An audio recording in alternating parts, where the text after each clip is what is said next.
Hi friends, ఎలా ఉన్నారు? Welcome to Telugu job 365 YouTube channel. Friends, ఈ వీడియోలో మరొక కొత్త జాబ్ నోటిఫికేషన్తో మీ ముందుకు వచ్చేసాను. ఈ జాబ్లో ఏంటంటే మనకి మెయిన్గా ఇది పర్మనెంట్ జాబ్స్, తర్వాత సెంట్రల్ గవర్నమెంట్ జాబ్స్, ఇంకా శాలరీస్ కూడా చాలా ఎక్కువగా ఉంటాయి. సో ఆల్రెడీ ఎవరైనా డిఎస్సికి ప్రిపేర్ అవుతున్న వాళ్ళు కానీ, ఆల్రెడీ అటెంప్ట్ చేసిన వాళ్ళు కానీ ఈ జాబ్స్కి అప్లై చేసుకోవచ్చు. ఎందుకంటే ఇవి ఎడ్యుకేషన్ డిపార్ట్మెంట్లోని టీచర్ పోస్ట్కి సంబంధించిన జాబ్స్ అనమాట. ఓకేనా? సో ఆ జాబ్ పోస్ట్ ఏంటి, శాలరీస్ ఎలా ఉంటాయి, ఎగ్జామినేషన్ ప్యాటర్న్ ఎలా ఉంటుంది, మొత్తం డీటెయిల్స్ ఈ వీడియోలో ఎక్స్ప్లెయిన్ చేస్తాను. వీడియో స్కిప్ చేయకుండా ఎండ్ వరకు చూడండి. ఫ్రెండ్స్, చాలామంది వీడియో చూస్తున్నారు కానీ మన ఛానల్ని సబ్స్క్రైబ్ చేయట్లేదు, వీడియోని లైక్ చేయట్లేదు. ఫ్రెండ్స్, ఇటువంటి ఛానల్స్ని సబ్స్క్రైబ్ చేసి, లైక్ చేసి, ఎంకరేజ్ చేస్తే ఇటువంటి కొత్త జాబ్ నోటిఫికేషన్స్ మరెన్నో చేయడానికి మాకు సపోర్ట్ దొరుకుతుంది. ఓకేనా? దయచేసి అర్థం చేసుకోండి. ఇప్పుడు టాపిక్లోకి వెళ్ళిపోదాం రండి. Friends, government of India education డిపార్ట్మెంట్లో ఉన్నటువంటి Delhi subordinate service selection board నుండి ఒక కొత్త నోటిఫికేషన్ అనేది రిలీజ్ చేయడం జరిగింది. సో ఇది సెప్టెంబర్ 10న ఈ జాబ్ నోటిఫికేషన్ అనేది రిలీజ్ చేశారనమాట. ఈ జాబ్స్ ఏంటంటే మనకి మెయిన్గా అసిస్టెంట్ టీచర్ పోస్టులు అనమాట. ప్రైమరీ స్కూల్స్కి సంబంధించి 1 to 5th క్లాస్ స్టూడెంట్స్ ఉంటారు కదా, వాళ్ళకి టీచర్ పోస్టులు అనమాట. సో ఈ పోస్టులకి మీరు ఎవరైనా ఆల్రెడీ టీచింగ్లోని ఇంట్రెస్ట్ ఉన్నవాళ్ళు, ఆల్రెడీ డిఎస్సికి ప్రిపేర్ అవుతున్న వాళ్ళు, అటెంప్ట్ చేసిన వాళ్ళు ఎవరైనా ఉంటే వీటికి చాలా ఈజీగా అప్లై చేసి జాబ్ని సంపాదించుకోవచ్చు. సో మనకి అప్లికేషన్ ప్రాసెస్ అనేది ఆన్లైన్లో ఉంటుంది. మనకి ఇంకా అప్లికేషన్ ఓపెన్ కాలేదు. ఆన్లైన్ అప్లికేషను మనకి 17వ తారీఖు సెప్టెంబర్న రిలీజ్ అవుతుందన్నమాట online application. So once release అయిన తర్వాత మనకి క్లోజింగ్ డేట్ అనేది అక్టోబర్ 16వ తారీఖు వరకు ఇచ్చారు. సో ఈలోపే మనం అప్లై చేసుకోవాల్సి ఉంటుందన్నమాట మనం మొత్తం డీటెయిల్స్ తోటి. సో అది ఎలా అప్లై చేయాలి అనేది కూడా నేను రిలీజ్ అయిన తర్వాత వీడియో చేస్తాను. సో మీరు ఈలోపు ఏంటంటే ఎవరైనా అప్లై చేయాలనుకునే వాళ్ళు ఐఎమ్ ఇంట్రెస్టెడ్ అని చెప్పి కామెంట్ సెక్షన్లో కామెంట్ చేయండి. ఫ్రెండ్స్, చూసారు కదా, మనకి ఇవి అసిస్టెంట్ టీచర్ ప్రైమరీ పోస్టులు అనమాట. సో టోటల్గా 1180 పోస్టులు అనేవి రిలీజ్ చేయడం జరిగింది.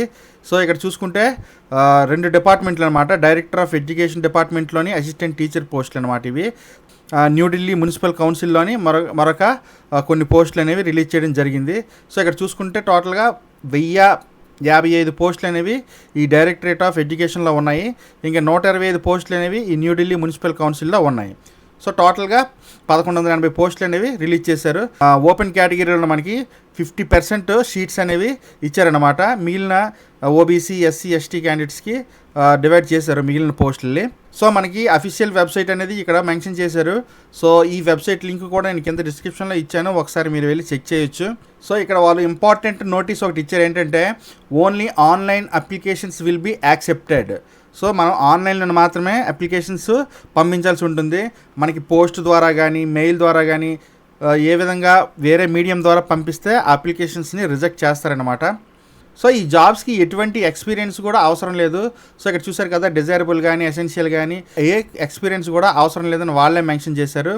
తర్వాత శాలరీ విషయానికి వస్తే మనకి 35,000 రూపాయల నుండి 1,12,000 రూపాయల వరకు పే లెవెల్ 6th పే చేస్తారనమాట. ఇవి గ్రూప్ బికి సంబంధించిన పోస్టులు.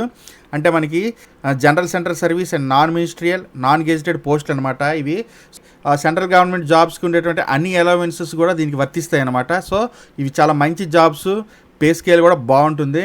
సో మనకి ఏజ్ లిమిట్ విషయానికి వస్తే మ్యాక్సిమం మనకి 30 years లోపు ఉండాలన్నమాట, 18 years నుండి. సో ఇందులో మనకి ఏంటంటే మెయిన్గా సీనియర్ సెకండరీ ఎడ్యుకేషన్ కంప్లీట్ చేసి ఉండాలి. మినిమం 50% మార్క్స్ అనేది గెయిన్ చేసి ఉండాలన్నమాట. దీంతోపాటు మనకి డిప్లొమా ఇన్ ఎలిమెంటరీ ఎడ్యుకేషన్లోని కూడా రికగ్నైజ్డ్ బోర్డు నుండి సర్టిఫికేషన్ అనేది ఉండాలన్నమాట. ఆ తర్వాత మనకి సీటెట్లో కూడా మనం పాస్ అయ్యి ఉండాలి, సెంట్రల్ టీచింగ్ ఎలిజిబిలిటీ టెస్ట్లోని. నెక్స్ట్ అది కూడా సిబిఎస్ఈ బోర్డు నుండి మనం పాస్ అయ్యి ఉండాలన్నమాట. తర్వాత మనకి లాంగ్వేజ్ విషయానికి వస్తే ఇంగ్లీష్ లాంగ్వేజ్ అనేది కంపల్సరీగా వచ్చి ఉండాలి. ఇక్కడ మనకి మెన్షన్ చేశారు చూడండి, eligibility criteria all candidates from Indian citizens ఎవరైనా సరే దీనికి అప్లై చేసుకోవచ్చు. ఇక్కడ హౌ టు అప్లై అనే దానికోసం మనకి ఇక్కడ కొంచెం డీటెయిల్స్ ఇచ్చారు. సో ఈ వెబ్సైట్లోకి మనం డైరెక్ట్గా లాగిన్ అయితే మనం కెరియర్స్లోని లాగిన్ అయ్యి మనం అప్లై చేసుకోవాలన్నమాట. అయితే అప్లికేషన్ నోటిఫికేషన్ ఇంకా ఓపెన్లో లేదు. సో అది ఓపెన్ ఉంటే అది 17వ తారీఖున సెప్టెంబర్న ఓపెన్ అవుతుంది. సో ఆ రోజు మనం లాగిన్ అయినట్లయితే మనం డీటెయిల్స్ అన్ని ఫిల్ చేసి మనం సబ్మిట్ చేసుకోవచ్చు ఆన్లైన్ అప్లికేషన్ని. తర్వాత అప్లికేషన్ ఫీజు విషయానికి వస్తే చాలా తక్కువే ఉంది. సో అందుకోసమే ఎవరు నెగ్లెక్ట్ చేయకుండా అప్లై చేసుకోండి. కేవలం 100 రూపీస్ మాత్రమే అప్లికేషన్ ఫీజు ఉంది. ఇంకా ఉమెన్ క్యాండిడేట్స్కి, ఎస్సీ, ఎస్టీ క్యాండిడేట్స్కి అయితే ఈ అప్లికేషన్ ఫీజు అనేది ఎగ్జామ్షన్ ఇచ్చారు. నెక్స్ట్ ఎగ్జామినేషన్ స్కీమ్ ఎలా ఉంటుందంటే మనకి Tier 1లోని 2 hours ఎగ్జామినేషన్ ఉంటుంది. 200 క్వశ్చన్స్ ఉంటాయి అన్నమాట. సో ఇందులో 2 సెక్షన్స్ ఉంటాయి. మొదటి సెక్షన్లో మనకి ఏంటంటే general intelligence, reasoning ability, general awareness, arithmetical and numerical ability, English language and comprehension, Hindi language and comprehension, ఈ విధంగా ఈ సబ్జెక్ట్స్ పైన 100 మార్క్స్ ఉంటాయి. ఇంక సెక్షన్ బిలోని MCQ of 1 mark each based on NCTE కరిక్యులంలో ఉంటుందన్నమాట. సో ఈ విధంగా 200 మార్క్స్కి మనకి ఎగ్జామినేషన్ అనేది ఉంటుంది. ఇంకా పర్సనల్ ఇంటర్వ్యూ అంటూ ఏమీ ఉండదన్నమాట. వన్స్ మనం ఎగ్జామినేషన్ పాస్ అయినట్లయితే మనకి సెలక్షన్ చేసే అవకాశం ఉంటుంది. ఒక్కొక్కసారి మనకి స్కిల్ టెస్ట్ కూడా చేసే అవకాశం ఉంటుంది. బేస్డ్ ఆన్ మన స్కిల్స్ కూడా సెలెక్ట్ చేస్తారు. Endurance test, driving test, trade test, ఇలా రకరకాల టెస్టులు అవసరమైతే వాళ్ళు పెడతారనమాట, రిక్వైర్మెంట్ ఉంటే, లేకపోతే లేదు. సో ఏజ్ రిలాక్సేషన్ విషయం గురించి ఇందాక చెప్పాను కదా. ఎస్సీ ఎస్టీ క్యాండిడేట్స్కి అయితే 5 years, ఓబీసీకి 3 years, పీడబ్ల్యూడీ క్యాండిడేట్స్కి అయితే 10 years, పీడబ్ల్యూడీ ఎస్సీ ఎస్టీకి అయితే 15 సంవత్సరాలు, ఈ విధంగా మనకి ఇచ్చారు. ఓకేనా ఫ్రెండ్స్, చూశారు కదా ఈ జాబ్ నోటిఫికేషన్ గురించి. సో టైం ఇంకా ఉంది, ప్రిపేర్డ్గా ఉండండి, తప్పకుండా అప్లై చేసుకోండి. Jobs permanent jobs, central government jobs, salary కూడా కొంచెం హెవీగా ఉంటుంది. ఇందులో చెప్పాను కదా 70,000 దాకా ఉండే అవకాశం ఉంటుంది యావరేజ్గా. ఈ వీడియో నచ్చినట్లయితే కమెంట్ చేయండి, షేర్ చేయండి, లైక్ చేయండి, సబ్స్క్రైబ్ చేయడం మాత్రం మర్చిపోవద్దు. అంతేకాకుండా మీ ఫ్రెండ్స్ అండ్ ఫ్యామిలీలో ఎవరికైనా ఉపయోగపడుతుంది అనుకుంటే ఈ వీడియోని వాళ్ళకి కూడా షేర్ చేయండి. ఓకేనా friends, thanks for watching. This is Shiva signing off.